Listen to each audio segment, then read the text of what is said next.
Morning children, in previous class you learned about the asexual reproduction in animals, that is binary fission, then budding, all that we have learned.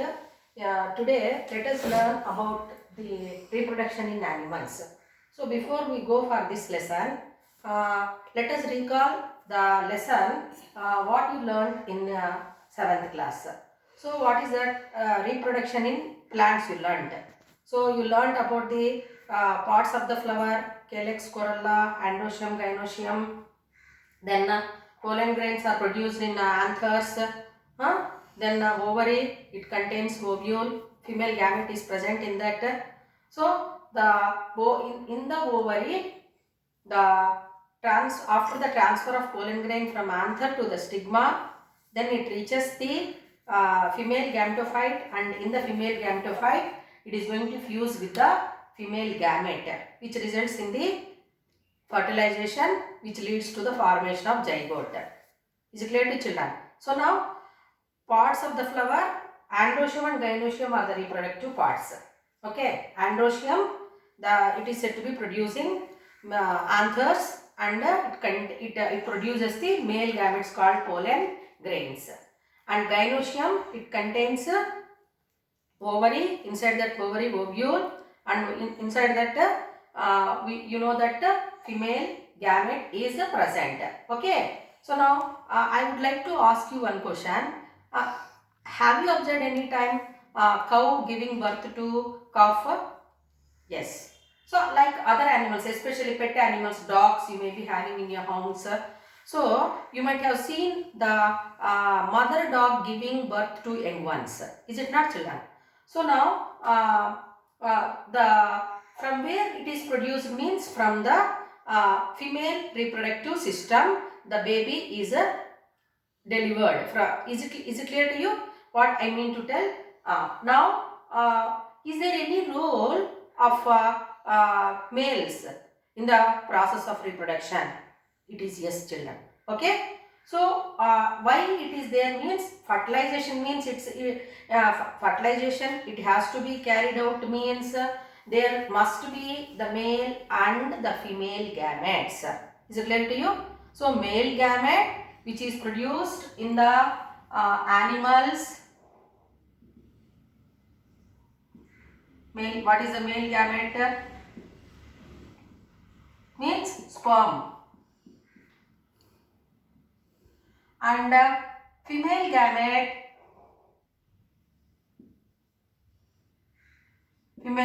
is the ovum or egg cell. Is it clear to children?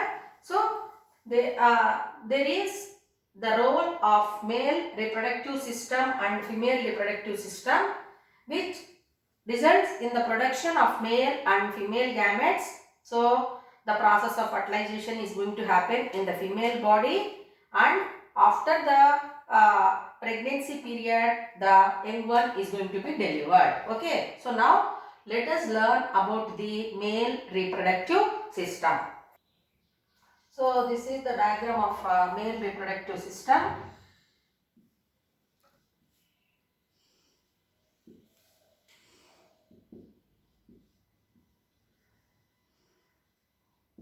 So what are the parts associated with male reproductive system?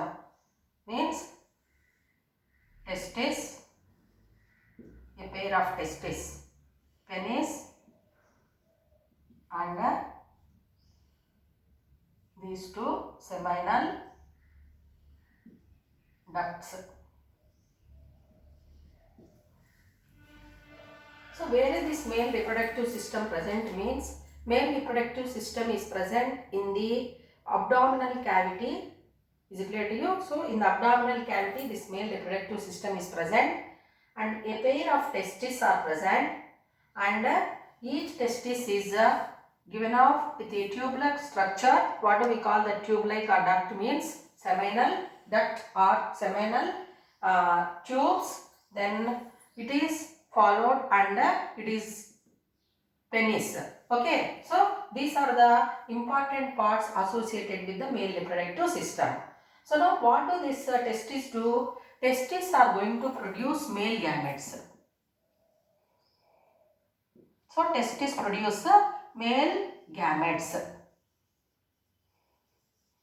So millions of sperms are going to be produced by the testis, and after the production of after the production of gametes by the testis, the matured sperms, they are going to be collected in the seminal duct and seminal vesicles, and they are going to be ejaculated out of the body through penis. Is it clear to you?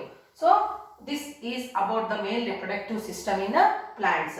So now once again you will be given this diagram and labeling parts you will be asked. So this is the male reproductive system in animals, human beings especially. So a pair of testes are present, and each testis is given off with a duct or tube-like structures, which we call as seminal ducts or seminal tubes. Is it clear to children? Then, and this portion is a penis. So now the testes are producing the male gametes, which we call them as sperms.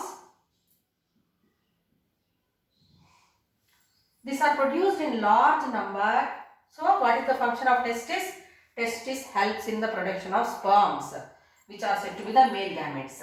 Then after the production of sperms, these are going to be carried through this seminal tubes or seminal ducts. So during the process of sexual act, from this seminal ducts, the sperms are stored for certain period of time in the seminal duct, and they are going to be ejaculated out of the body through the penis. So you learned the parts of the functions of the male reproductive system. Is it clear to you? So important parts are said to be seminal ducts or seminal tubes, testis and penis. So now let us learn the structure of a sperm. So this diagram is a sperm, which is said to be the male gamete, and what are the parts present in this sperm. So before we go for this, you know that sperms are produced in large number in the testes, which are said to be the male reproductive organs. The sperms are said to be microscopic, very much tiny, and they can be seen only with the help of microscope. And they are produced in large number. Is it clear to children? Then, what are the parts associated with sperm? 3 parts are there. So, the 3 important parts are said to be head, middle piece. So, this portion, middle piece, and this is tail. So 3 important parts which are present in the sperm are head, then the middle piece and tail. So now this portion, cap-like structure, whichever is present on the head is called acrosome.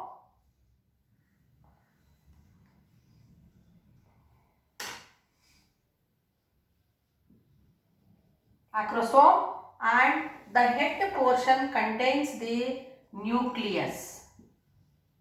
It is said to be the genetic material. Is it clear to you? Which carries the characters. And middle piece, it contains mitochondria. It contains mitochondria, and this mitochondria is going to provide nourishment to the nucleus. Okay.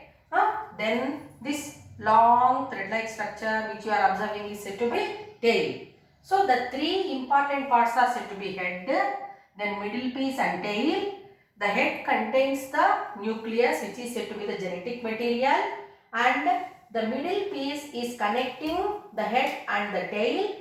Middle piece contains mitochondria, which is going to provide nourishment to the male gamete. Then this long thread-like structure is called tail. So what are the functions of all these parts? Means this acrosome, a cap-like structure whichever is present on the head portion at the anterior region. So as the sperm is said to be motile in nature, So this acrosome, which is a cap-like structure present on this head portion, is going to help in the process of fertilization. Suppose if you see this is the female gamete, so millions of sperms are going to reach the female gamete, and this acrosome cap-like structure, it is going to help in piercing the membrane of this female gamete, and it releases its genetic material. So it helps in the fusion, acrosome. So then you know that head contains nucleus, that is genetic material, and middle piece, it contains mitochondria providing nourishment to the male gamete. And tail, what is the function of tail? So as these sperms are microscopic and motile in nature, and egg is produced only one, so the number of sperms have to be produced in large number, and to reach that, this tail is going to help. Is it clear to children? The tail portion of the sperm will help to reach the female gamete. Is it clear to you? After reaching the female body. So like that, this is about the sperm. So now, once again, so the sperms are the male gametes produced by the testis, and they are produced in large number. They are said to be microscopic, tiny, very much smaller. Is it clear to you? Tiny and produced in a large number. It contains the following parts: acrosome, head, nucleus, middle piece, mitochondria, and tail. Is it clear to you? So the sperms are going to be sent out of the male body through the penis. That process we call it as a ejaculation. Is it clear to children? Tomorrow we will discuss about female reproductive system.